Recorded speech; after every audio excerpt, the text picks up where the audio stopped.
আমি যখন ক্লাস 5-এ পড়ি, আমার বড় ভাই তখন ঢাকাতে চলে আসছেন। আচ্ছা, সে চলে আসছিলেন, তার কোনো খোঁজ খবর নেই। পরে আমি যখন ক্লাস 8-এ পড়ি তখন জানতে পেরেছিলাম যে ভাইয়া বিয়ে করছে ঢাকাতে। ফ্যামিলি চলতো কিভাবে তাহলে? যে বাবার বিজনেস, আর আমার আম্মা ঘরে টিউশনই করতেন, এইটা দিয়েই সংসার চলতো। জি। ওকে, এর মাঝখানে আপনার বিয়ে হয়ে গেল। হ্যাঁ, আমার ক্লাস এবং আপনার মতামত নেওয়ার প্রয়োজন মনে করেন? না, আমি অনেকবার নিষেধ করেছিলাম। মানে সে আমার স্যার, ঠিক আছে, হ্যাঁ, সে পড়াশোনায় ভালো স্টুডেন্ট, সেটাও ঠিক আছে, কিন্তু আমার তো বিয়ের বয়স হয় নাই। আচ্ছা, এবং আমি বরাবরই যখন ভালো স্টুডেন্ট, তখন আমার হয়তো একটা স্বপ্ন ছিল যে আমি ভালো কিছু করবো, ভালো কিছু হব। ওকে, কিন্তু হ্যাঁ, যেখানে তারা ছিল। তারপরে বিয়ে হলো। এরপরে প্রথম অবস্থায় তো সবারই খুব ভালো যায়, সে ম্যাচেই থাকতেন। আচ্ছা, তো সপ্তাহে একদিন আমাদের বাসাতে আসতেন। ওকে, পরে কলেজে ভর্তি হতে হবে, তার কোনো মতামত নাই যে আমি কোন কলেজে ভর্তি হব, মানে কোথায় হব, তার কোনোই মতামত নেই। আমার আম্মা বারবার তাকে বলছিলেন যে কোথায় ভর্তি করবো, ভালো কলেজ, কোনো মতামত কেউ দিতে পারলো না। কিন্তু বিয়ের আগে তো আপনাকে সে দেখেনি, বিয়ের পরে সে দেখলো, দেখার পরে তো একটা ব্যাপার থাকে যে সে কি হতাশ হলো নাকি খুশি হলো, প্রতিক্রিয়াটা কি ছিল? সেই তো আগে জানিয়েছিল যে না, আমি তাকে পছন্দ করি, আচ্ছা, আমি তাকে বিয়ে করতে চাই। আচ্ছা, আমার জন্য আর অন্য কোথাও বা দ্বিতীয় কোনো ছেলেও দেখা হয় নাই। আচ্ছা, তো বিয়ের পরে এখন মতামত না দেওয়ার পরে একেবারে যখন মানে ভর্তির লাস্ট পর্যায়ে, আর কোথাও মানে নাই, তখন একটা নাম করা না, আবার একেবারেও খুব ভালো না, একদম মানে সিরিয়ালের শেষের দিকে একটা কলেজের আমাকে ভর্তি করা হলো। সেটা কম্বাইন্ড কলেজ। এতদিন পড়েছিলাম হচ্ছে মহিলা মাদ্রাসাতে, ওকে মাদ্রাসায় আলিমে আবার ভর্তি করতে চাইছিলাম, কিন্তু আমি জোর জবরদস্তি করেই বলছিলাম যে না, আমি এবার কলেজে পড়বো। কলেজে ভর্তি হলাম অবশেষে, জি, যশোর কলেজ, যেটা ছেলে মেয়ে একসাথে। এর আগে তো এতদিন পরে আসছি, মহিলা মাদ্রাসা ছিল। কলেজে দিয়ে আসতেন সকালবেলা, আচ্ছা, ক্লাস করতাম, কিন্তু সে কোথায় বসে থাকতো কি চলে যেত এটা তো আমি কখনো খেয়াল করতাম না। আচ্ছা, বসে থাকতো, যেহেতু ছেলে মেয়ে কলেজ, একসাথে ক্লাস করতে গেলে সবার সাথে কথা বলতেই হয়, ওইটা সে দূরে থেকে অনেক সময় থেকে ফলো করতো। আচ্ছা, বাসায় যখন সে আসার সময়ও নিয়ে আসতো সাথে করে, ক্লাস শেষ হয়ে গেলে 5 মিনিট যদি কলেজ থেকে বেরোতে দেরি হতো, বাসায় এসে বলতো যে আমি ছেলেদের সাথে কথা বলি, 5 মিনিট পরে কেন বেরোলাম, ভিতরে তাহলে কি করতেছিলাম, সন্দেহ করতো। সন্দেহ। আমি কিন্তু ছোট যখন, আসলে বিয়ের আগে কি বিয়ে কি জিনিস আমি সেটাই কিন্তু বুঝতাম না। আচ্ছা, বিয়ের পরে একদিনের জন্য আমাকে শ্বশুর বাড়িতে নিয়ে যাওয়া হলো। আমি কি বুঝি না যে শ্বশুর বাড়িও তখনও কি, আমি যে আমার শাড়ি গেট আপ খুলে সন্ধ্যার সময় ছেলে পেলে অনেকে দেখলাম যে দড়ি লাফ খেলছে, আমিও কিন্তু সবার সাথে দড়ি লাফ খেলছি। ওকে, ওকে, তখন গ্রামের মানুষের তো ধারণা কত কিছুই তো বলে যে বিয়ে করে আসছে, দেখছো কিরকম মেয়ে বিয়ে করছে। কলেজে তো এই সমস্যা শুরু হলো, সমস্যা একটু একটু করে, যে আমি সন্দেহ, স্যাররা শিক্ষক মিলনায়তন ছিল, কোনো কিছুর টিচারদের কাছে পড়ালেখার জন্য দরকার হতেই পারে, জি, স্যারদের কাছে গেলেও সে দূরের থেকে তো দেখছে, কিন্তু সেটা আমি ফলো করতাম না। বাসায় গেলে বলতে এটা করছো আজকে, ওইটা করছো আজকে। টিচারদের কাছে তোমার এত কি, এটা আপনাকে জিজ্ঞেস করতে আপনার হাজবেন্ড? আচ্ছা, অফ টাইম, ক্লাসের যখন অফ টাইম থাকে সবাই তো কমন রুমে যায়, কেউ ক্যারাম বোর্ড খেলে, অনেক কিছুই করে। আমি তো কোনো খেলায়ও পারতাম না, তাও খেলতাম, সেটাও করা যাবে না। শুরু হলো মানে মানসিক একটা খারাপ লাগতো যে বিয়ে দিল আমাকে, আমি মানে পড়াশোনা করব, আমি সায়েন্সে পড়ি, সায়েন্সে পড়তে গেলে তো আমাকে সেইভাবে পড়তে হবে, এবং নতুন করে আমাকে আর টিচার দেয় নাই, সেই আমাকে পড়াচ্ছে। আচ্ছা, তো আগে যখন টিচার ছিলেন 9-10-এ, তখন একটা বিষয় না বুঝলে সেটাকে খুব ভালোভাবে বোঝাতেন। রাইট। এখন যখন হচ্ছে বউ হয়েছি, তো আমি একটা বিষয় বুঝতে গেলে তোমার মাথায় এইগুলো এখন ঢুকবে না, তুমি এখন বোঝো না, মানে স্বাভাবিক জিনিস বোঝো না। এখন কলেজে যে নতুন নতুন ছেলে পাইছো, এখন আর পড়ালেখা আমাদের, তখন আর আমাকে অত ভালো করে পড়া বুঝাতো না, ফেলে দিত বই খাতা, মানে উচ্চতর গণিত করতে গেলে ওটা একটু হার্ড ছিল, মানে বই খাতা চেলে ফেলে দিত। আচ্ছা, তো আমি আর আগ্রহ করে আর যেতাম না। পরে আবার বলতো যে তোমার যদি পড়ার ইচ্ছাই থাকতো, আমি বই খাতা ফেলে দিলি কি হবে, ওই বইটা আবার করে এনে আবার আসতে তুমি আমার কাছে শিখতে। মানে সবকিছুই আপনার দোষ? হ্যাঁ, বলে যে আমাদেরও এরকম স্যারেরা অনেক এরকম করছে আমাদের সাথে, তারপরেও আমাদের শিখার আগ্রহ ছিল দেখে আমরা স্যারদের কাছ থেকে জোর করেই শিখছি। এদিকে আমার আম্মা এখন বলা শুরু করলেন যে তোমার এত খরচ, আমি তোমাকে বিয়ে দিয়ে দিচ্ছি, এত খরচ তো আমি টানতে পারবো না। মানে তখন কি আপনি মায়ের বাসাতেই থাকতেন নাকি? হ্যাঁ, মায়ের বাসাতেই থাকতেন। তখন তুলে নেয়নি? না। আচ্ছা, কলেজে তো ছেলেদের সাথে কথাই বলা যাবে না, এখন আমি রিজার্ভ হয়ে গেলাম একদম, কারণ আমি একটু মানে স্বভাবগতই আমি সবার সাথে মিশুকে, কথা না বলতে পারলে ভালো লাগতো না, পড়াশোনায় আর ওইভাবে মন বসতো না। এই মানসিক প্রেসারে কলেজে যে আমি পড়া দিতে পারতাম না, তখন আরো খারাপ লাগতো। স্যারেরা আরো বলতো যে তুমি এরকম কেন মানে হয়ে যাচ্ছ, কিছুই পারতেছো না, মানে ফলাফল কি, মানে ভালোটাও নাই, একেবারেই লো হয়ে যাচ্ছে। আর তোমার রেজাল্ট এসএসসি তে এত ভালো না যে আমি 1 পয়েন্টের জন্য এ প্লাস হয় না, তখন এ প্লাসও অনেকটা আপ ছিল, জি। এখনকার মতো অ্যাভেলেবেল এ প্লাস ছিল না। তো পড়ালেখা আর হলো না ওই সময়। এখন বলে যে কলেজ ট্রান্সফার করতে হবে। কলেজ ট্রান্সফার কেন? ওই যে ছেলে মেয়ে একসাথে কলেজ, ও এখন okay. কোনো মহিলা কলেজে ট্রান্সফার করতে হবে। আম্মু ওই পাশে বলতেছে যে ও আমাকে ঠিক মতো পড়ায় না, এখন আমাকে টিচারও দিতে পারতেছে না হুম হুম। ভালোভাবে, এখন খরচ চালাতে পারতেছে না। না এখন আমি কি করব? সেও বেকার, সে তো আমাকে 1 টাকাও দিতে পারছে না। রাইট। আমি আর করার কিছু নাই। আমি তখন কি বললাম, আমি তাকে বললাম তাহলে কি করব? তাহলে তোমাদের বাড়িতে নিয়ে যাওয়া লাগবে। এখন যদি আমাকে কলেজ ট্রান্সফার করবে তাও যশোরে না, তার বাড়ির দিকে। আচ্ছা, তার First বাড়ির year- ওদিকে কেন, যাতে সে মনিটর করতে পারে আর কি, হ্যাঁ। কি হচ্ছে না হচ্ছে। ওকে, তার মাস্টার শেষ, সে এখন বাড়ির দিকে চলে যাবে। জি। ফার্স্ট ইয়ার শেষ, যখন মানে কলেজ ট্রান্সফার করবে তখন সেই সময়টাও আর নাই। যখন যশোর শিক্ষা বোর্ডে যাওয়া হলো, বোর্ডে যে কাজটা করেন যে ম্যাডাম, উনি আমাদের পরিচিতি ছিলেন। ম্যাডামকে যখন বলা হলো, ম্যাডাম বললো ঠিক আছে আমি ব্যাক ডেটে আমি এটা করে দিচ্ছি, আচ্ছা। দিয়ে পাঠাই দিল সেই নওপাড়া অভয়নগর থানা, যশোর জেলার। ও মাই গড। ওকে, তারপর? সেখান মানে অভয়নগর যে বাজার, তার থেকেও আমার শ্বশুরবাড়ি আরো 2 কিলো ভিতরে, ভ্যানে করে যেতে হতো, এই শহর থেকে একেবারে গ্রামে চলে গেলেন? একেবারে গ্রাম। এটা কি জীবনের প্রথম গ্রামে যাওয়া? জি। ওকে, তারপর? এখন সেখানে গিয়েছি, তাদের ধান চাল, আমি তো কখনো ধান চালের কাজ আমাদের এলাকাতেই ছিল না, জি। করিনি। তো ওখানে যে আমাকে এখন বলা হলো যে আমাকে সব কাজ করতে হবে, এবং পড়ালেখাটা তখন আর সে চাইছে না। নামে মাত্র সে ওখান থেকে আমাদের বাড়ি থেকে দূরে সরাই নিয়ে আসছে, যাতে সে হচ্ছে মেনটেন্স করতে পারে তার মতো করে। হুম হুম হুম। কলেজে যাওয়ার জন্য আমাকে হচ্ছে টাকাও দিত না। আমার যে ননদ ছিল সমবয়সী, একই ব্যাস, তাকে টাকা দেওয়া হচ্ছে, সে ভ্যানে করে যাচ্ছে, কলেজ করতেছে। আমি সেই 2 মাইল পথে হেঁটে হেঁটে সেই কলেজে যেতাম। আচ্ছা। সকাল 6টায় হচ্ছে ফিজিক্স কেমিস্ট্রি স্যারদের সকালে ব্যাস থাকতো, ব্যাস শেষ করে 10টায় ক্লাস করে আবার বিকেলে আরো 2টা সাবজেক্ট পড়ে বিকেল 4টায় আসতাম। আসার পরও খাবার নাই, সকালে যেতাম না খেয়ে, বিকালে এসেও বলতো যার খাবার সে রান্না করে খাবে, কারোর জন্য রান্না রেডি করা নাই। ও কি করতো? ও তখন হচ্ছে একটা ইন্স্যুরেন্স কোম্পানিতে মানে ছোটখাটো একটা মানে হাত খরচ চলে এরকম একটা কাজ করে। আচ্ছা তখনও কোনো চাকরি পায় না সে। আচ্ছা আচ্ছা। সেও সকালে চলে যেত, ট্রেনে করে চলে যেত। সেটা ছিল আরেকটা থানা, জিগরগাছা। আমাদের ছিল তো সদর থানা। জি। সে ট্রেনে চলে যেত, সে আসতো রাত্রে 9টা বেজে যেত। সারাদিনই না খাওয়া। তারপরে এসে ধানের কাজও আমি করতাম, মেশিনে যে ধান মাড়াই পা দিয়ে, মেশিনে মানে ধান ছুটানোর যে মেশিনটা। হ্যাঁ। ওকে, বুঝতে পেরেছি। তাকে মাড়াই করা বলে। মারা করে বলে। আচ্ছা, রাইট।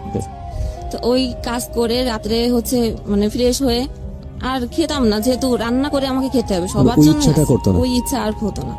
আর ওই রকম সারাদিন পরে এসে পড়ালেখারও আর শরীর তো ক্লান্ত, কোনোভাবেই মনোযোগ আসতো না, খুব মনোযোগ স্বাভাবিক। আসতো না।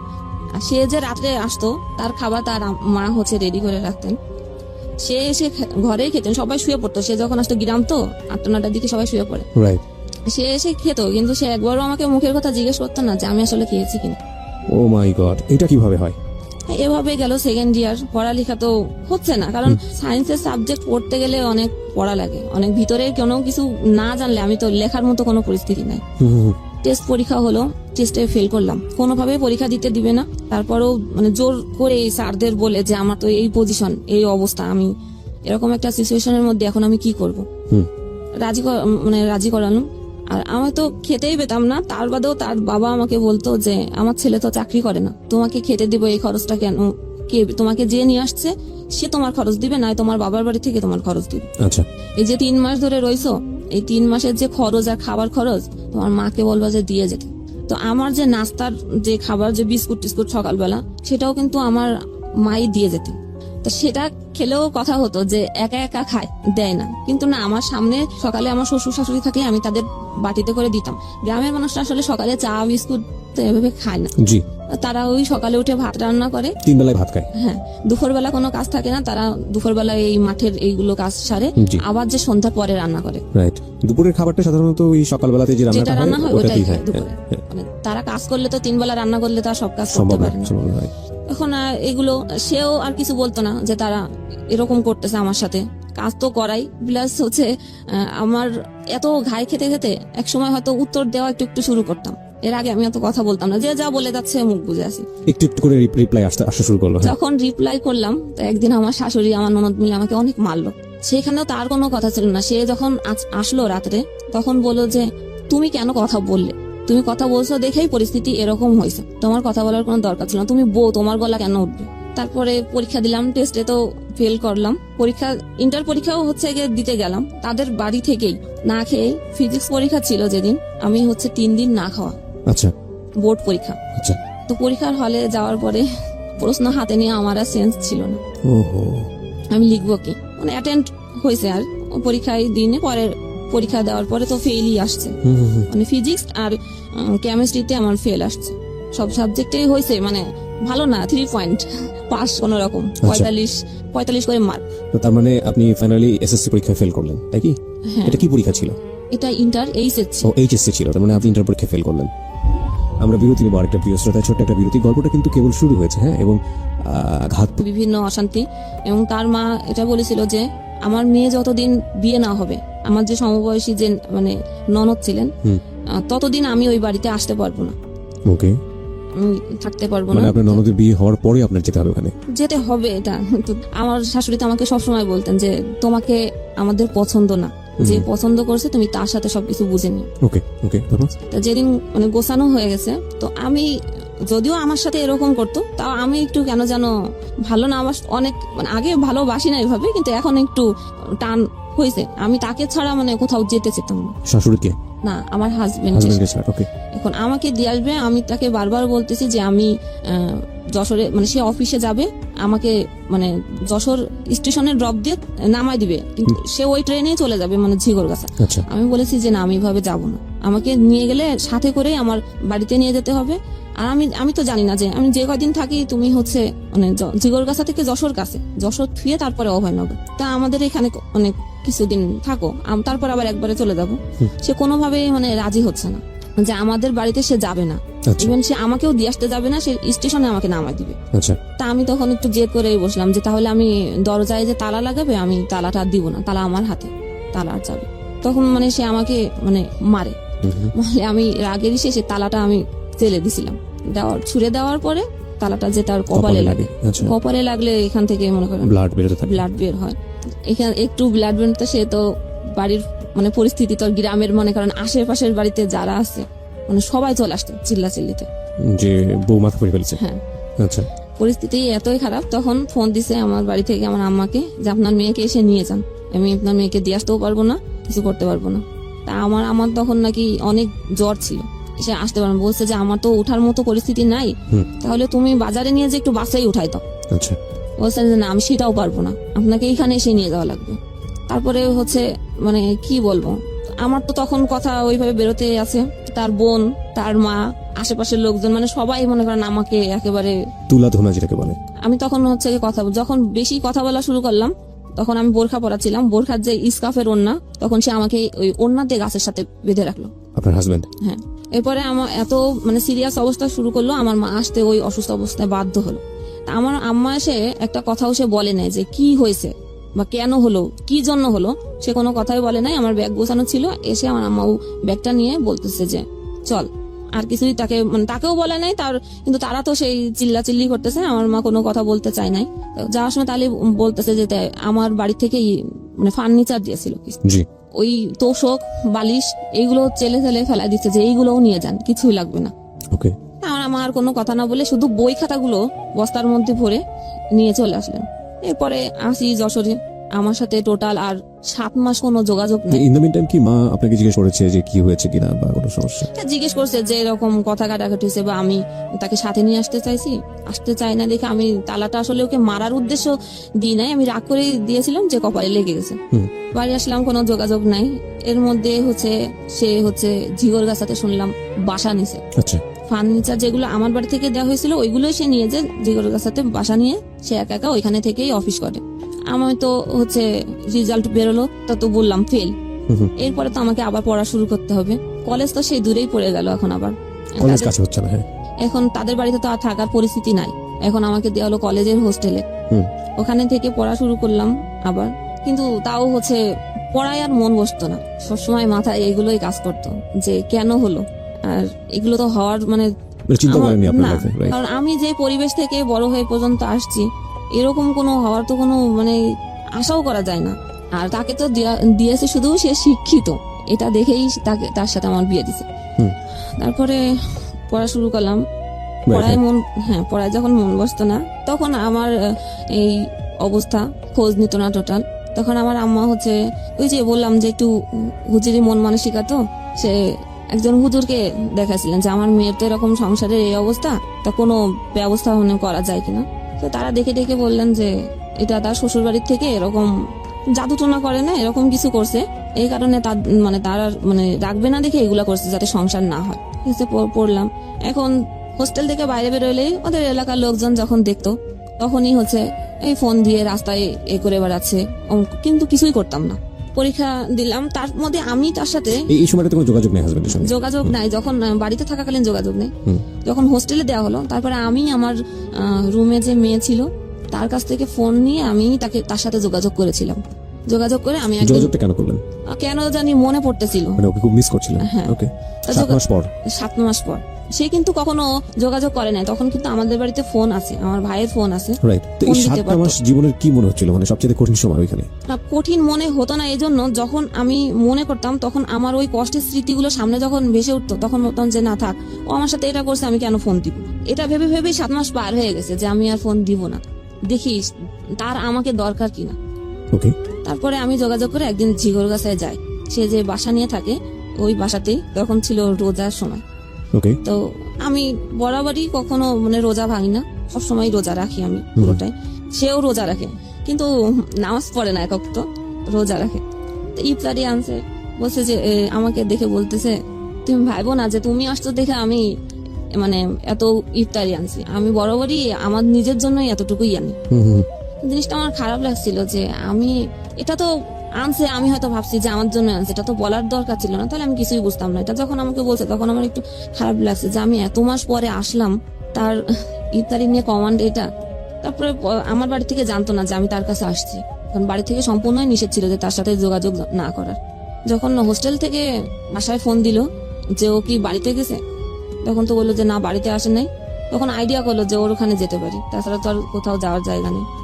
আমার ভাইয়া তাকে ফোন দিয়ে তাকে অনেক রাপই করে যে আমার বোনকে না বলে কেন নিয়ে গেছিস, দিয়ে যা। পরে সে আমাকে ওই স্টেশনেই নামাই দিল, সে আর দিয়ে আসলো না। আবার গেলাম বাড়ি। এই যোগাযোগ হওয়ার পরে আমি তার সাথে তাকে এবার দেখার জন্য আকুল হয়ে থাকতাম বাড়িতে বসে, যে না আমি ওর কাছে যাবই। এই যাওয়াটা কতদিন পরে? 7 মাস 7 মাস পরে।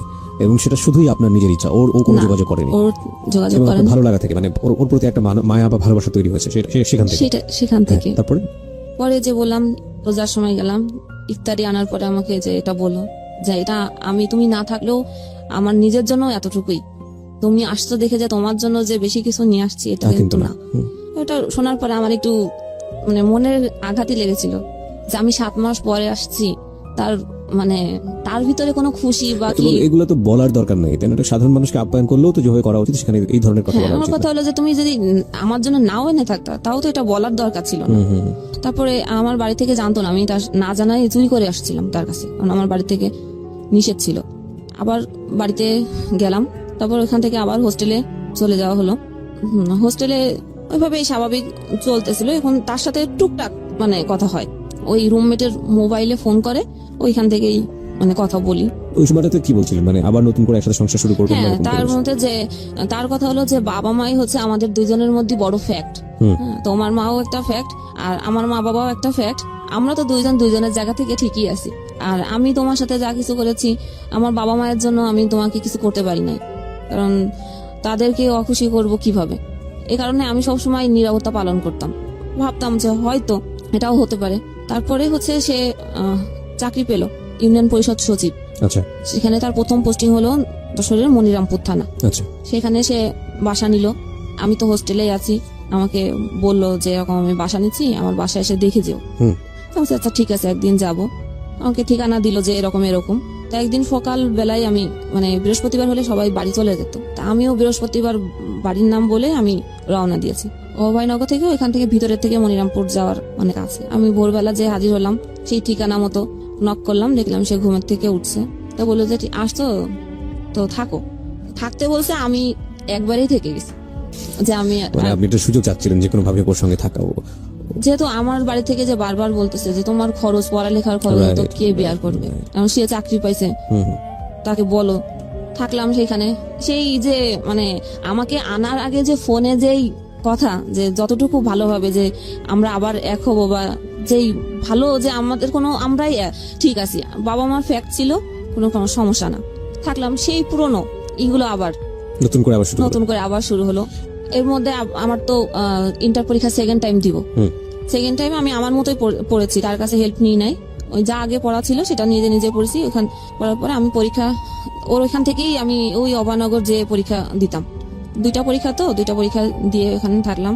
সেই একই অবস্থা, টর্চার, মারধর। তারপরে একদিন আমাকে কি মনে হলো যে শবে বরাত, যে চলো শবে বরাতে একা একা নামাজ পড়বা, তোমাকে দিয়ে আসি যশোরে। যশোরে হচ্ছে খুব ভালোভাবে এত মিষ্টি করে যে দিয়ে আসলো আমাকে। আমের সময় ছিল, আম টাম কিনে দিল। ওই যে দেওয়ার পরে আর কোনো যোগাযোগ না। আমাকে বললো যে তুমি হচ্ছে সুজির বরফি বানাও, আমি সন্ধ্যার সময় আসবো। সেই সন্ধ্যা আর হয় নাই, সে আর আসলো না। তাকে ফোন করা হলো, হ্যাঁ। সে কোনোভাবেই বললো যে না, আমি যাব না তোমাদের বাড়িতে, গেলে তোমার মা এসেই বলে আমি যাব না, তুমি এখানেই থাকো, তোমার আমার বাসায় আসার দরকার নেই। সে বলছে, সে সকালে দিয়ে আসছে। ওইটা বলার পরে আমি ওই সময় বলার পরে আমি তখনই আবার বাসে উঠে চলে গেছি ওইখানে। সে অফিসে ফিরে এসে দেখে আমি বাসায়। কি ব্যাপার, তোমার না বললাম যে তুমি আসবা না এখানে, তোমার রেখে আসলাম, তুমি কেন আসলে? এই আবার শুরু হলো। তারপরে আমার মাকে একদিন ডেকে নিয়ে আসলো, আমার মাও এসে আমাকে নিয়ে যেতে পারে নাই, আমি যাই নাই। তারপরে হচ্ছে আমি মানে এমন সিচুয়েশন তৈরি করলো যে আমি একাই মানে চলে গেলাম বাড়িতে। যাওয়ার পরেও আমার আম্মা দেখলো যে না, আমি মানসিক ভাবেই মানে খুব তখন হচ্ছে আমার খাওয়া দাওয়া বন্ধ হয়ে গেল, গলায় খুব ব্যথা। কি হয়েছে, ডাক্তারের কাছে নিয়ে গেল। ডাক্তার বললো যে গলায় ইনফেকশন হয়েছে, ওষুধ দিল, কিছুতেই যায় না, পানি ছাড়া আর কিছুই খেতে পারি না। এত অবস্থায় হলো, তাকে বারবার বলা হলো, সে আসলো না, দেখতেও আসলো না, খোঁজও নিল না। না নেওয়ার পরে এখন অবস্থা করুণের দিকে যাওয়ার পরে আমার কাকা হচ্ছে আসলেন, সে একজনের একটা হুজুরির কাছে নিয়ে গেলেন। নেওয়ার পরে ওইখানে অনেক টাকা পয়সা নিছে। নেওয়ার পরে উনি ওইখানে দেখে টেকে আয়না ভারণ দেয়, দেখে উনি বললেন যে আমার শ্বশুর বাড়ি থেকে আমাকে গলায় বান মারা হয়েছে, যে আমি যাতে মানে মারা যায়। কি বললো এটা? ওই কবিরাজ। আচ্ছা, এখন এই বানটা কে মেরেছে? আমার শ্বশুর বাড়ি, শাশুড়ি, ননদ, এটা আমার বললো হাজবেন্ড, মানে সবাই বলছে যে সবাই একসাথে কাজটা করছে। আর ও হচ্ছে সংসার করতে চায় না, ওর হচ্ছে গিয়ে অনেক কিছু নেওয়ার আশা ছিল, ও সেটা পায় নাই দেখে ও আমার সাথে এরকম আচরণ করছে। এটা ওই কবিরাজ বললো। এটা আমার মার মনে হচ্ছে খুব ভালোভাবে ধরলো, মানে বিশ্বাস হলো যে না, তাহলে এটাই ওষুধ যখন কাজ করতেছে না, তাহলে মনে হয় এরকম। তার ওইখান থেকে ওই লাগাতার জিনিস নিয়ে আসে, পানি পড়া, দোয়া লিখে দেয়, সেগুলো কি বলে যে পাখির গোস্ত কি এইসব তো বলে, ওগুলো তো আর আনতে পারবো না, তাহলে আপনি দেন। এই একবারই 5,000, 6,000, 7,000-এর নিচে নিতেন না তিনি। আচ্ছা, এইভাবে আমার ট্রিটমেন্ট 1 বছর করছে। তারপরে বললো যে আপনার মেয়ে মেন্টালি ভাবে ভালো নাই, আর ও যেতে চাইলো, আর আপনার ওইখানে যেতে দিয়েন না। এখন যখন মানে একটু বলতাম যে আমি যাব এখানে, আমি কেন আমার সাথে এটা করলো, আমি এটা শুনবই করব, আমি এখানে যাবই, তখন ওই যে বলছে যে আর যেতে দিয়েন না। আমি যখন জোর করলাম তখন আমাকে বাড়ি থেকে শিকল দিয়ে বেঁধে রাখা হলো, আমাকে যেতে দিবে না কোনোভাবে, যদি আমি চলে যাই। এ কারণে এরকম তার কাছ থেকে ট্রিটমেন্ট করতে হতে 1 লাখ টাকা খরচ করছে আমার মা। এই তাবিজ যে রিসে গেল, রেজাল্ট বেরোলো, গড়ে মিলে হচ্ছে বি গ্রেড, মানে 3 পয়েন্ট সামথিং এরকম। A- আর হলো না, A- এক্সপেক্ট করেছিলাম যে হতে পারে, তারপরে হলো না। এরপরে হচ্ছে ফ্যামিলি থেকে বললো যে তোমার তো এখানে আর যাওয়া যাবে না, তুমি হচ্ছে একে ডিভোর্স করে দাও। আমি কোনোভাবে ডিভোর্স করতে রাজি হইনি। তারপরও বারবার আমার মা বললো যে এখানে তোমার তাবিজ করতেছে, মেরে ফেলবে, তুমি মরে যাবা, তার থেকে ভালো তুমি ডিভোর্স করে দাও। আমি ডিভোর্স করতেই চাই না। তারপরে জোর জবরদস্তি করে তাদের ফ্যামিলি থেকে ডাকা হলো, তারা আসলো অনেকেই। আর আমার ছোট ভাই চাকরি করতেন একটা পত্রিকাতে, সেইখানেও হচ্ছে সবাইকে ডেকে তাদের কোনো কথা বলার স্কোপ দেওয়া হলো না। ডাইরেক্টলি আমাদের বাড়ি থেকে কথা যে আমরা আর মেয়ে দিব না, সবকিছু রেডি করা আছে, কাগজপত্র, সিগনেচার হয়ে যাক। তো হয়ে গেল, আমি আমার মতে করে ফেললাম। করার পরে আমি বাড়িতে হচ্ছে খুব মানে মানসিকভাবে ভেঙে গেলাম। এতটাই আমি মানসিকভাবে হয়ে গেলাম যে আমি আমাকেও ঠিক মতো ভালোভাবে চিনতে পারতেছিলাম না। এরপরে নিয়ে যাওয়া হলো যে মানসিকভাবে যখন চিনতে পারতেছি না, কাউকে ভালো মতো কথা বলতে পারতেছি না, ডাক্তারের কাছে মানে মেন্টালি যে ডাক্তার থাকে, পাবনার ডাক্তার, যেটা হেমায়তপুর থেকে আসতেন যশোরে, সেখানে দেখানো হলো। ডাক্তার সেখানে ট্রিটমেন্টের মধ্যে কি ওষুধ দিতেন জানি না, শুধু ওষুধ খেয়ে ঘুমাই থাকতাম। তারপরে আস্তে আস্তে যখন ঘুমের ওষুধটাও এক প্রকার, একশো সময় মনে হতো যে এটা না খেলে আমার ঘুম হচ্ছে না, নেশার মতো হয়ে ওটা গেছে। নেশার মতো হয়ে গেলো। তখন আমি আমার নিজে থেকে আমি এটা বাদ দেওয়ার চেষ্টা করলাম, কিন্তু আমি বাদ দেওয়ার চেষ্টা করলে আমার মানে বাসার থেকে জোর করে খাওয়াই দেওয়া হতো। যে না ও ঘুমায় থাকো। এরপরে ভাবা শুরু করলাম যে কি করা যায়, নিজেকে তো আর এইভাবে বসায় রাখলে তো হবে না। আমি যদি এই 2টা সার্টিফিকেট নিয়ে আমার ব্যাকগ্রাউন্ড এটা হলো, আমার ডিভোর্স হয়ে গেল, এটা নিয়ে আমি এখন কোথায় যাব? এমনিতেই আমাকে পড়ার খরচ দিতেই চায় না, কোনোরকম শেষ করলাম। যেখানে এক্সপেক্ট ছিল যে ইন্টার শেষ করে আমি মেডিকেলে একটা চান্স নিব, যেটা আমার বান্ধবীরা সবাই হচ্ছে মেডিকেলে চান্স পেয়েছে, সেখানে ফার্স্ট টাইম ওরা চান্স পেয়েছে, আমি সেকেন্ড টাইম ওদের পিছে পড়ে গেলাম। সেটা আমি হয়তো পাবো, কিন্তু রেজাল্ট ভালো না থাকার কারণে আমার আর সেটা সুযোগ হলো না। তখন ভর্তি পরীক্ষার জন্য ট্রাই করা শুরু করলাম। আর নিজেকে এন্টারটেনমেন্ট দেওয়ার জন্য, বাড়িতে তো টিভি ছিল না, ওখানে যশোরে শুধু FM শোনা যেত 2টা স্টেশন। এন্টারটেনমেন্টের জন্য আমি রেড FM শুনতাম, ওকে, গান শুনতাম। আমার ফ্যামিলি থেকে তো এটা নিষিদ্ধ ছিল, অনেক হেডফোন কেটে কেটে ফেলে দেওয়া হয়েছে। আমি এমন একটা অ্যাডিক্টেড হয়ে গেছিলাম FM এর প্রতি যে আমি ঘুমাইতে হবে না, তাহলে তো তার অনেক টাকা দেওয়া লাগবে।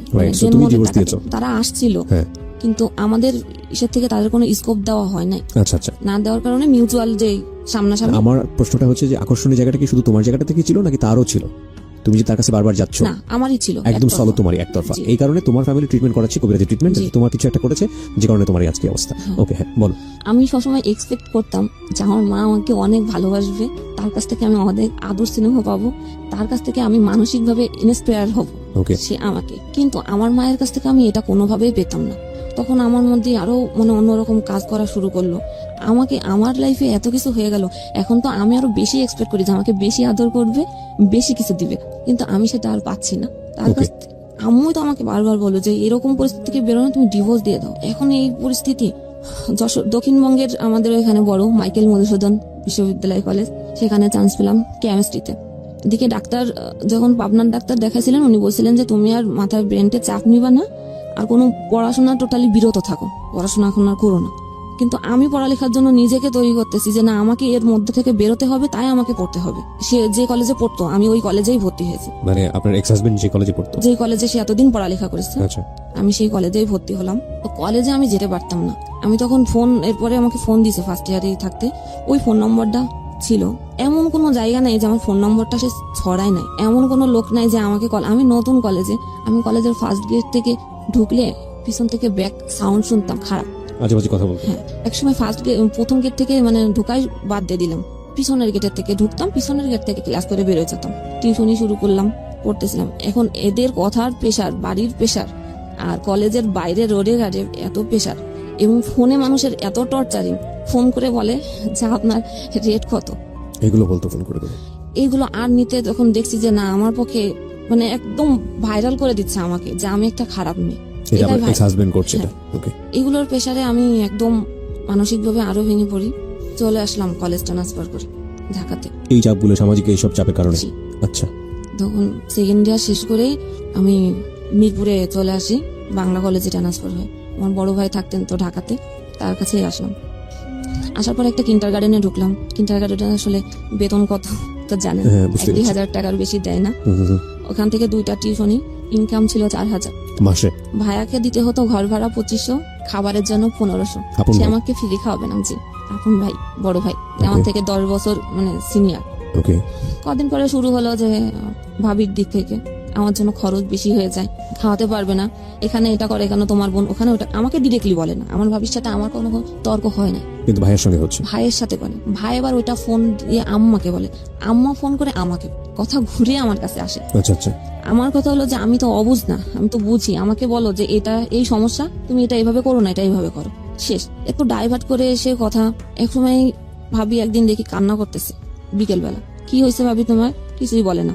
রাত্রে এসে ভাইয়ার সাথে সেই জ্ঞানজাম। পরে আম্মু আমাকে ফোন দিয়ে বলে যে তুমি আলাদা হয়ে যাও। কেন, কি হলো? যে তোমাকে খাওয়াতে পারবে না, তোমার ভাইয়ের সংসারে অশান্তি হচ্ছে তোমার জন্য। আচ্ছা আচ্ছা, ঠিক আছে। আমাকে বই কেনার জন্য আমার খালাতো ভাই আমাকে টাকা দিয়েছিলেন 2000। তো আমি আর বই না কিনে ওই সময় হাড়ি পাতিল চাল টাল যা লাগে ওগুলো কিনে নিয়ে আসছি। ওইগুলো কিনে নিয়ে আসার পরে সে সন্ধ্যের সময় আসলো, রোজা, সেদিন সেকেন্ড রোজা। ভাইয়া সন্ধ্যের সময় আলাদা হয়ে গেলাম একদিন, সে একদিনে কোনো খোঁজ নিল না, তার রুমের সাথেই রুম, জি। খোঁজ নিল না যে আমার বোন যে আলাদা হয়ে গেল, সে কি রান্না করলো, কি খেলো, কোনো কথা নেই। সন্ধ্যের সময় এসে বলতেছে যে আমাকে টাকা দে। আমি টাকা দিব, আমি টাকা কোথায় পাবো? সে আমাকে ওই টাকা চাওয়ার জন্য যে কথা বললাম, সে আমাকে এত মারলো।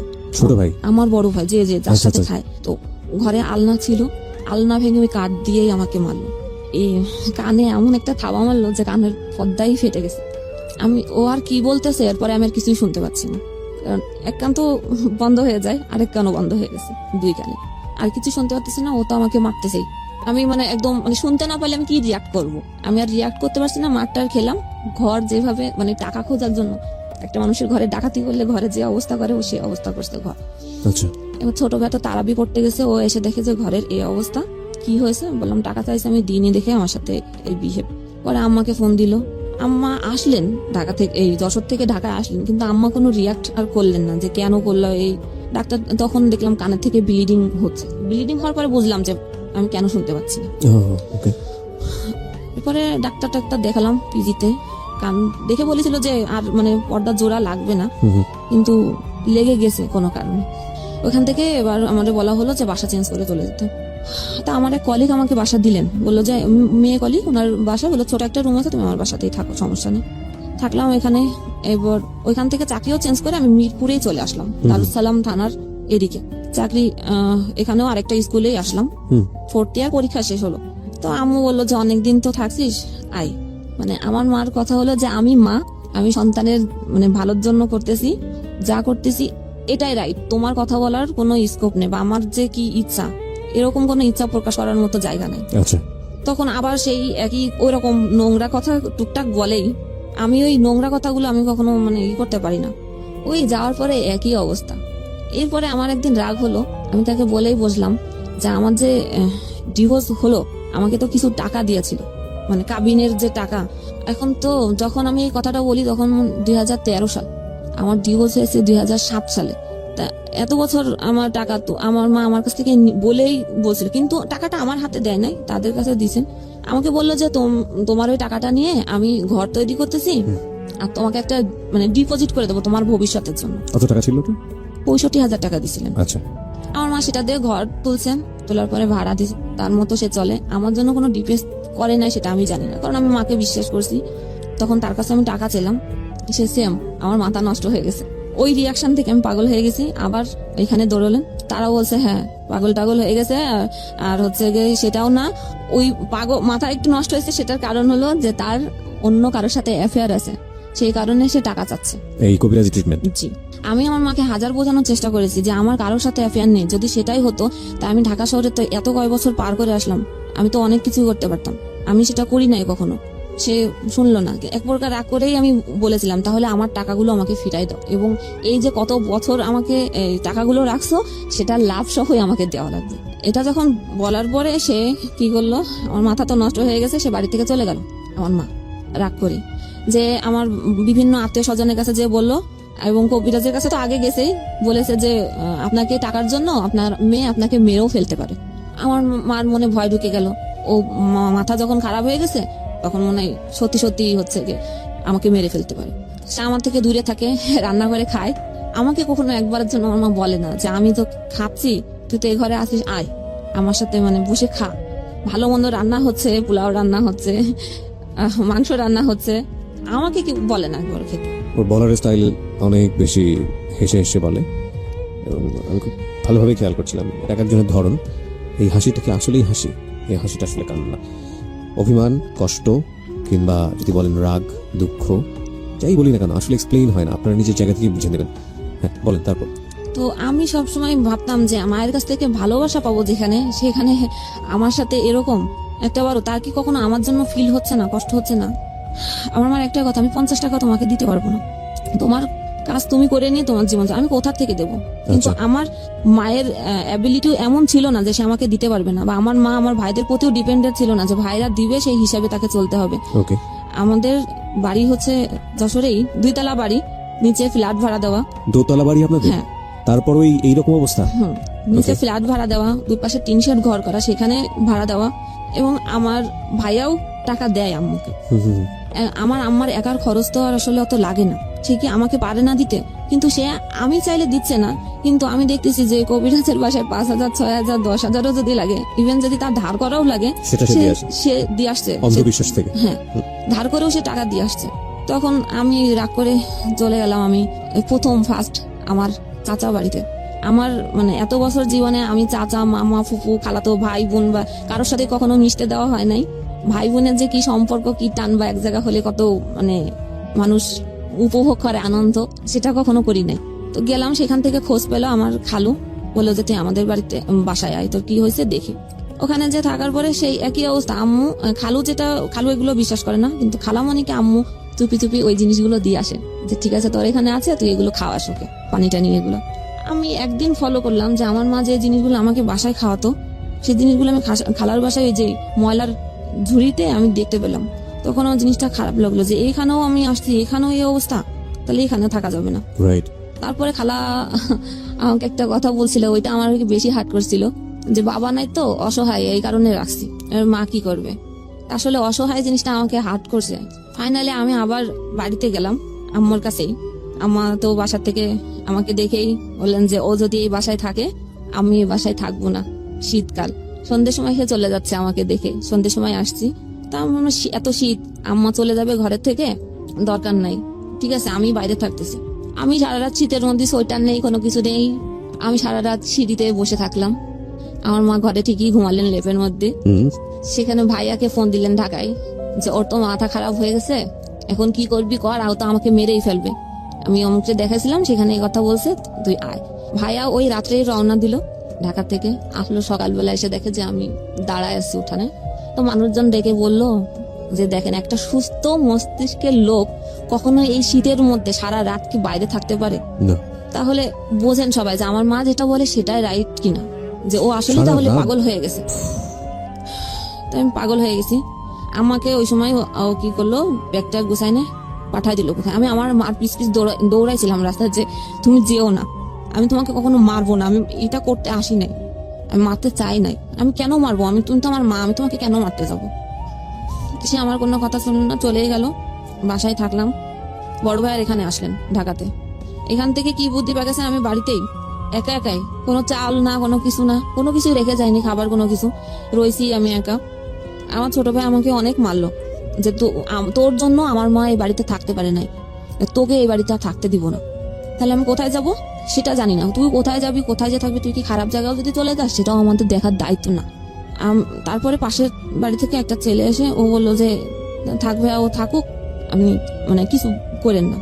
আমার কাছ থেকে ফোন ছিল, ফোনও নিয়ে নেওয়া হলো। আমার কাছে একটা টাকা, কিছু টাকা ছিল, সেটাও নিয়ে নিল, গেল। ছোট ভাইয়া চলে গেল আবার ঢাকাতে। ও যে পৌঁছাইছে আর বড় ভাই আবার হয়তো রওনা দিছে, আমি জানি না, যেহেতু আমার কাছে ফোন নাই, কোনো কিছু আমি জানি না। সকাল ভোরবেলা দরজা নক করছে, তারপরে খুলে দেখি যে ভাইয়া, বড় ভাইয়া এসে আমাকে রড দিয়ে অনেক মারলো। লোহার একটা রড ছিল, সারা শরীরে রক্ত জমা। কি আমাকে কেন মারতেছো? তো টাকা চাইছো, একটা ছেলের সাথে সম্পর্ক, প্ল্যান করে আসছি আমি, এগুলো চাকরি টাকরি ছেড়ে দিয়ে প্ল্যান করে বাড়িতে আসছি যে টাকা পয়সা নিয়ে আমি চলে যাব। তা আমি টাকা চাইছি, ভালো কথা, টাকা নিয়ে নেয় না। টাকা মা ছিল না বাসায়, মা চলে গেছে, তুই হচ্ছে টাকা চুরি করছিস। আমি টাকা চুরি করছি, কত টাকা? 50,000 টাকা। আমি চুরি করছি, আমি চুরি করলে আমি ঘরে কেন? রাইট। আমি চুরি করলে তো আমি নিয়ে চলে যেতাম, তাহলে আমি কেন? আমি যদি প্ল্যান করে থাকতাম কারোর সাথেই চলে যেতাম, তাহলে তো আমার উপযুক্ত সময় ছিল যে বাড়িতে কেউ নাই, আমি তো নিয়ে চলে যেতাম। যখন সে আমার কোনো কথাই শোনে নাই, প্রচুর আমাকে মারলো এবং বাইরে থেকে তালা লাগা চলে গেল। যে আমার আব্বুর একটা ফ্রেন্ড ছিল পাশে, তাকে ডেকে আনলো। আনার পরে তাকে বললো যে আম্মা বলছে যে ও হচ্ছে ঘরে সোনা গহনা ছিল, সেগুলো চুরি করে পাস করছে, আর 50,000 টাকা ছিল, সে টাকা ও পাস করে দিচ্ছে। তা আমি বলছি এটা কে বলছে? বলছে মা বলছে। আমি বলছি আম্মা বলছে? আমার বিশ্বাস হয় না, কারণ আমি এত বছর সে আমাকে মানুষ করছে, আমি চোর কি আমার হাত টাকা নেওয়ার অভ্যাস আছে কিনা একমাত্র সেই ব্যক্তি আমাকে বলতে পারবে যে আমি কেমন। আমার মা যদি বলে থাকে যে আমি চুরি করছি, তাহলে আমি বাড়ি থেকে হচ্ছে চলে যাব। তা বলছে ঠিক আছে, আম্মাকে ফোন দিচ্ছি। আর প্রতিবেশী যারা যে কাকু, তারা বসাই আমার সামনে। আমি কাকুর কাছে রিকোয়েস্ট করছি যে আমার তো মারতে মারতে জায়গা রাখে নাই, তো তারপরও আমি মানে বাড়ি ছেড়ে যাই নাই। যদি আমার মা আমাকে এই কথা বলে যে আমি চুরি করছি, তাহলে আমি আজকে এখনই এই মুহূর্তে আমি চলে যাব, কারণ আমার আর বলার কোনো ভাষা নেই, এর কোনো উত্তর আমার কাছে জানা নাই। ফোন দিল, লাউডে দিল। হ্যাঁ, আমার মা ওই পাশ থেকে বলছে যে আমার ঘরে 50,000 টাকা ছিল, ও চুরি করছে, গহনা ছিল 5 ভরি, সেটাও নিছে। আমি আর কোনো রিয়াক্ট করলাম না, বললাম আচ্ছা কাকু ঠিক আছে। কাপড় চুপড় নিলাম, বাট আমার সার্টিফিকেট গুলো কেড়ে নেওয়া হলো। আমার ভাই আমার সার্টিফিকেট গুলো কেড়ে নিল, দিল না। আমি সার্টিফিকেটের জন্য ওয়েট করতেছিলাম যে কখন দেয় ওটা। কোথাও যে করব কিছু করে সেটার জন্য আমার সার্টিফিকেটের প্রয়োজন আছে। হুম। তারপরে বাড়িতে থাকতে দিল না, বের করে দিল ওই সময়, যে আমি আমার ওই কাকু আমাকে নিয়ে গেলো যে আমার বাসায় থাক, দেখি তোর মাকে বোঝাতে পারি কিনা। Right. এটা তো আপনার মেয়ে, ও তো চাইলেও পারবে না কোথাও যে কাজ করতে, বা আপনি কেন এটা বুঝতেছেন না। তাই কোনো কথাই সে শুনলো না। যাক, আমি ঠিক করলাম তাহলে আমি কোথায় যাব। তো ব্যাগটা নিলাম।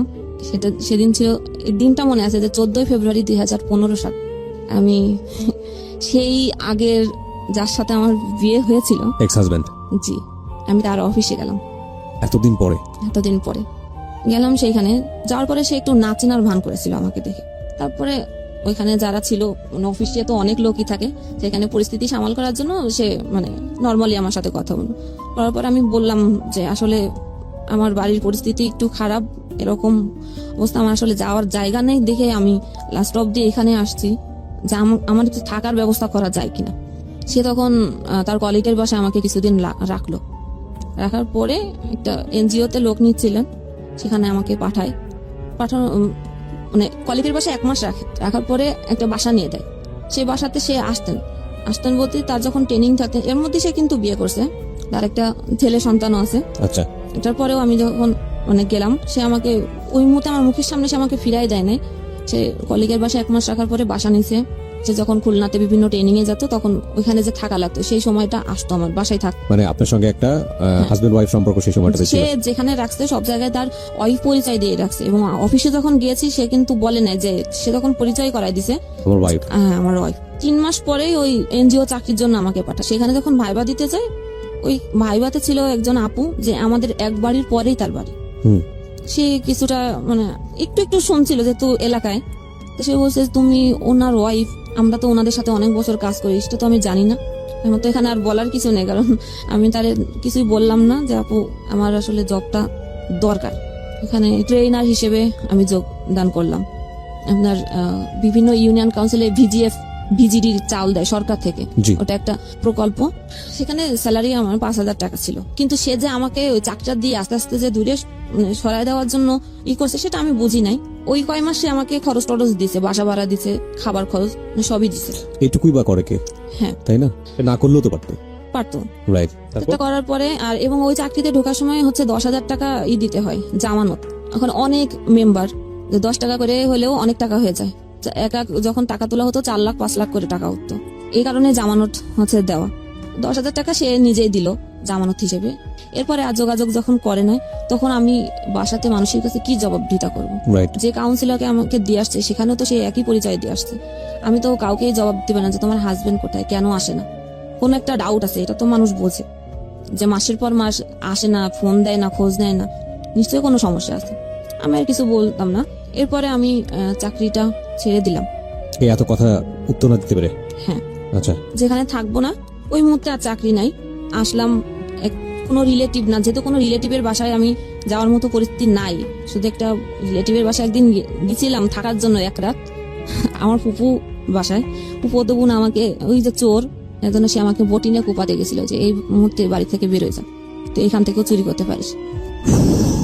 কি অসহনীয় জীবন, কি অসহনীয় অথচ জীবন। সে আমার বোনটা আমার থেকে কিন্তু ছোট।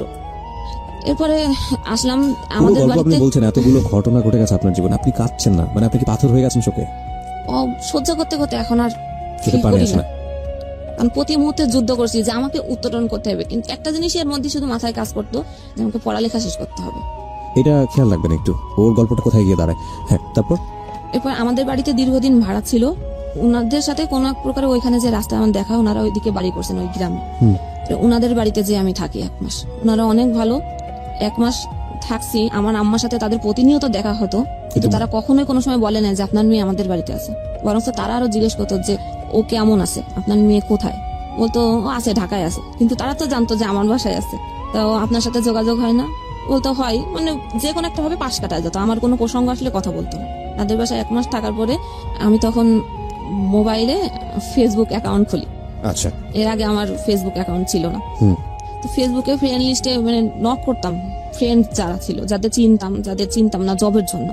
ফাইনালি একজন আমাকে বলল যে হ্যাঁ জব দিতে পারি, শর্ত আছে। কি শর্ত? টেক অ্যান্ড গিভ, যেটা এখন চলে, সবাই জানে যে টেক অ্যান্ড গিভ কি।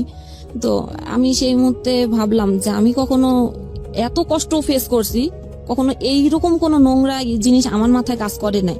কিন্তু আমাকে তো জবের এখন দরকার, তখন আমি মানে রাজি হলাম। কিন্তু আমার মনে ছিল যে আমি জবটা নিব, তারপরে আমি তাকে টেকনিক্যালি অ্যাভয়েড করে যাবো, এরকম কোনো ইচ্ছে, মানে আমি তার সাথে 2 নম্বরই করবো, এটা এরকম একটা ইচ্ছে। আচ্ছা, ফাইনালি আমি আবার ঢাকায় আসলাম। তো যেদিন আমি মানে ঢাকায় আসছি সবকিছু নিয়ে, আমি ঢাকায় এসে কোথায় থাকবো, কোথায় উঠবো আমি নিজেও জানি না। রাত্রে রওনা দিলাম। অন্য সময় আমাদের ওদিকে হচ্ছে ফেরি পার হতে হয়, নদী ঘাট পার হতে হয়, অনেক জ্যাম থাকে। রাত্রে রওনা দিলে সকালে ফিরতে হতে, ওদিন কোনো জ্যাম নাই। পরে এসে রাত 2টার সময় নামা দিছে কলাবাগান। এখন আমি কোথায় যাব? এখানে মনে হয় সম্ভবত স্কয়ার হাসপাতাল। আমি হাসপাতালেই বসে বসে ভাবতেছি যে এখন আমি কি করব। আমাকে তো যে জবের জন্য আমাকে ডাকছে ওইখানে আমার ইন্টারভিউ দিতে যেতে হবে। ফোন টিপছি আর ভাবছি যে কি করব। ফোন টিপতে টিপতে একটা ভাইয়ার নাম্বার চোখে পড়লো। আমার বান্ধবীর বিয়েতে যে পরিচয় হয়েছিল বরযাত্রীর, ওইখান থেকে আমি তার নাম্বার নিয়েছিলাম। সে আমার নাম্বার জানে না, যে আমি ঢাকায় থাকি, কখনো যদি ঢাকায় যাও দেখা করো, এরকম। ওই নাম্বারে আমি ফোন দিলাম, দিয়ে বললাম যে ভাইয়া আমি তো এরকম ঢাকাতে আসছি, আমার একটু প্রবলেম আছে, আপনি আমাকে একটু থাকার জায়গা ম্যানেজ করে দিবেন, টাকা পয়সা নিয়ে আপনার হেল্প করা লাগবে না, জাস্ট একটু থাকার ব্যবস্থা। সে বললো ঠিক আছে। তখন ভোর ভোর হয়েছে। সে বললো যে আমি আসছি। সে থাকে ফার্ম গেটে। সে রিক্সা নিয়ে আসলো, এসে আমাকে নিয়ে গেল তার বাসাতেই, একটা ব্যাচেলার বাসায়। ব্যাগ রেখে আমি ফ্রেশ ট্রেশ হয়ে আমি গেলাম জবের ইন্টারভিউ দিতে, টেকনিক্যাল। ওখানে যাওয়ার পরে বললো যে আপনি কালকের থেকে জয়েন করেন। আচ্ছা, জবটা হয়ে গেল, যেহেতু যার লিঙ্কে আমি আসছি, ওইখানে যে ম্যানেজার ছিলেন ওটা ওনার বন্ধু ছিলেন। তা আমি যথারীতি চাকরি করছি, ওনার সাথে আমি আর দেখা করি না। মানে কন্ডিশন ছিল জব হওয়ার পরে আপনি রিলেশনশিপে যাবেন। ওকে, আমি আর দেখা করি না। উনি বারবারই হচ্ছে আমাকে নক করতেই থাকে। এরকম করে প্রায় 6-7 মাস পার হয়ে গেছে জবে। অফিসেও যেতেন, আমার ওই অফিসে এই করতেন। আর এদিকে ওই ভাই আমাকে হোস্টেল ঠিক করে দিলেন, হোস্টেলেই উঠলাম। একদিনের পরিচয়, আমাকে চেনেও না, আমার বাড়ি কোথায় সে জানে না, সে আমাকে হেল্প করলো। হচ্ছে জব ভালোভাবে চলছিল, ওটা প্রেশার দেওয়া শুরু করলো। যখন ফোন রিসিভ না শুরু করলাম, তখন আমার ম্যানেজারকে ফোন দিত, ফোন ধরে না কেন। আচ্ছা, ম্যানেজার আমাকে ডেকে জিজ্ঞেস করে তুমি কেন ফোন ধরো না, ওটা না তোমার ভাই? বলছে হ্যাঁ আমার ভাই। আমি তো জানি যে সে হচ্ছে কি, কিন্তু তার কাছে প্রকাশ করতে পারতাম না। একদিন বাধ্য হয়ে আমার ম্যানেজার স্যার খুবই ভালো ছিলেন, যে মেয়েদেরকে যথাযথ সে সম্মান দিতেন। আচ্ছা, আমি বললাম যে আসলে উনি আপনার বন্ধু, আমি আপনাকে সত্য কথাই বলি যে এরকম একটা সিচুয়েশনে আমি পড়ছি। এখন সে তো রীতিমতো আমাকে এই করতেছে, এবং সে আমি যে ঢাকায় আসবো তিনি আগের থেকে আমার জন্য বাসা ঠিক করেছিলেন, কিন্তু আমি জানি না। এবং সে সেখানে বাসা ঠিক করার পরে সেই 6-7 মাস পরে সে বলে যে আমি তো বাসা ঠিক করেছিলাম, যখন ফোন ধরি না, যখন দেখছে যে না আমি তাকে অ্যাভয়েড করতেছি, তখন বলতেছে যে এই 6-7 মাসের বাসা ভাড়া আমাকে দিতে হবে। আচ্ছা, আমি কেন দিব বাসা ভাড়া? যে তুমি তো না করো নাই। আমি আসছি কি আর কখন আসবো সেটা তো আপনি জানতেন, তাহলে আপনি কেন আমাকে না জানায় বাসা কেন ঠিক করলেন? আমি তো আপনাকে একবারও বলিনি যে আমার জন্য বাসা ঠিক করেন আপনি।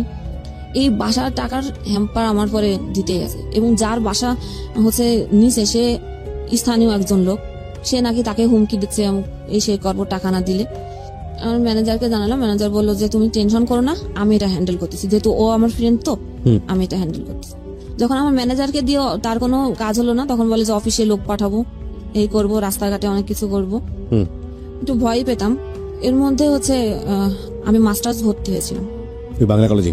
না, আমি যখন ওই যে এনজিওতে ভর্তি চাকরিতে ঢুকলাম, তখন আমার মাস্টার্স এর ভর্তির ডেট আসলো। আচ্ছা, তখন আমি জানতাম না যে আমি ভর্তি হতে পারবো, মানুষের কাছে টাকা ধার নিয়ে আমি ভর্তি হয়েছি। এর মধ্যে তো ভর্তি ওইখানে ঢাকায় চলে আসছি জবের জন্য, যশোরে ভর্তি। আচ্ছা, আসলাম। এখন পরীক্ষা দিতে, এই পরীক্ষার সময় সে এরকম শুরু করলো। আমি আমার ম্যানেজারকে বারবার বলছি যে আমি তাহলে চাকরি ছেড়ে দিই, এরকম যখন সমস্যা হচ্ছে। তা বললো যে না, তুমি কেন চাকরি ছাড়বা, তুমি যাও পরীক্ষা দিতে যাও, নি টেনশনে। আমি পরীক্ষা দিতাম, অফিস করে রাত্রে রওনা দিতাম, সকালে নামতাম, পরীক্ষা দিতাম, পড়াশোনা নাই, পরীক্ষা দিতাম, আবার আমি গাড়িতে উঠে ব্যাক করতাম। এইভাবে একদিন পর একদিন আমি এরকম জার্নি করে করে পরীক্ষা দিছি। পরীক্ষা দিলাম যুদ্ধ করে, তার মধ্যে আবার এদিকে এই প্রেশার। অফিসে যারা ডিরেক্টর থাকেন উনি ছিলেন, আমি ছিলাম প্রশাসন বিভাগে। প্রশাসন বিভাগের ম্যানেজার আলাদা, এক্সিকিউটিভ ডিরেক্টর আলাদা, প্রোডাকশনের ম্যানেজার আলাদা, এবং আমি ছিলাম ওয়েলফেয়ার অফিসার হিসেবে।